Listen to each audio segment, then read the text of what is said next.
तो देखिए बच्चों, आपके सामने है क्लास 12th के मैथ के पहले लेसन का एक और इम्पोर्टेंट क्वेश्चन। देखिए क्वेश्चन में क्या दिया गया है, लिखा गया कि प्राकृतिक संख्याओं के समुच्चय कैपिटल एन पर एक संबंध आपको दिया गया है कैपिटल आर बराबर a comma b such that a b belong to natural number. A b आपका कहां से आ रहा है, नेचुरल नंबर से आ रहा है, तथा ए का मान बी स्क्वायर के बराबर है। मतलब अगर ए का मान बी स्क्वायर के बराबर होगा तो आपका ए कॉमा बी आर में बिलोंग करेगा। आगे देखिए क्या लिखा गया है, आर बराबर इतने से व्यक्त किया गया है। क्या ए कॉमा बी आपका आर में बिलोंग कर रहा है और बी कॉमा सी भी आपका आर में बिलोंग कर रहा है, तो ए कॉमा सी आपका आर में बिलोंग करेगा। क्या यह बात सत्य है?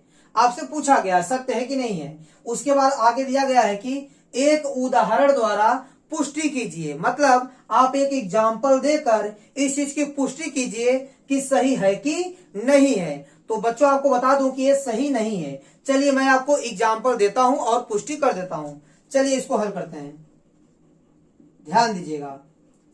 देखिए अगर a comma b belong to R होगा तथा b comma c belong to R है तो क्या लिख सकते हैं आप, ध्यान दीजिएगा। यदि ए कॉमा बी आपका आर में बिलोंग करेगा तो आप लिख सकते हैं ए बराबर बी का स्क्वायर। मतलब ये जो पहले वाला है, ठीक है, ये जो पहला अवयव है वो दूसरे अवयव के स्क्वायर के बराबर हो जाएगा।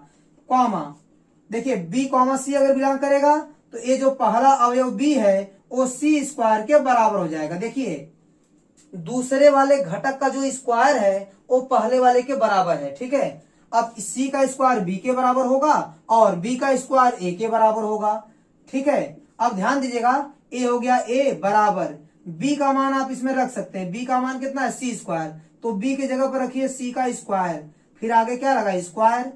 इंप्लाई आपको क्या मिलेगा, ए बराबर देखिए सी है 2 का गुणा 2 में करेंगे 4, मतलब ए बराबर सी की पावर 4 आ गया। अगर ए बराबर सी स्क्वायर आता तो ए कॉमा सी आपका आर में बिलोंग कर जाता। मतलब बच्चों ए कॉमा सी आपका आर में बिलोंग कब करेगा, जब दूसरे वाले का स्क्वायर पहले वाले के बराबर आएगा। बट यहाँ सी की पावर 4 आपका ए के बराबर है, इसलिए ए कॉमा सी आपका आर में बिलोंग नहीं करेगा, ठीक है। इसलिए a comma b belong to R comma b comma c belong to R imply a comma c belong to R क्या है, असत्य है।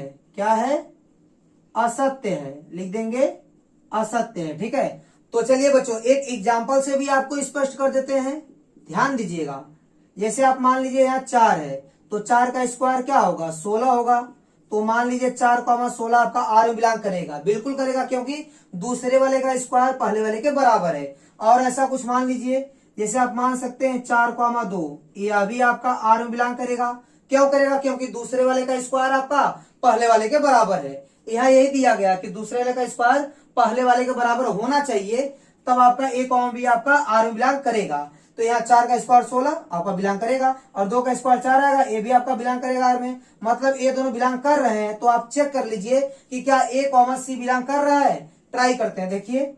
तो बच्चों यहाँ पर 16 कॉमा 4 आपका आर में बिलोंग कर रहा है और 4 कॉमा 2 भी आपका आर में बिलोंग कर रहा है। तो 16 कॉमा 2 आपका आर में बिलोंग नहीं करेगा। नहीं करेगा, क्यों नहीं करेगा, यहां लिख देंगे क्योंकि जो 2 का स्क्वायर है वो 16 के बराबर नहीं आएगा। मतलब दूसरे वाले अवयव का स्क्वायर पहले वाले के बराबर नहीं आ रहा है। इसका मतलब 16 कॉमा 2 आपका आर में बिलोंग नहीं करेगा। मतलब ए बी और बी सी है तो ए कॉमा सी आपका आर में बिलोंग नहीं कर रहा है। तो इस प्रकार आपका यह क्वेश्चन कंप्लीट हो गया।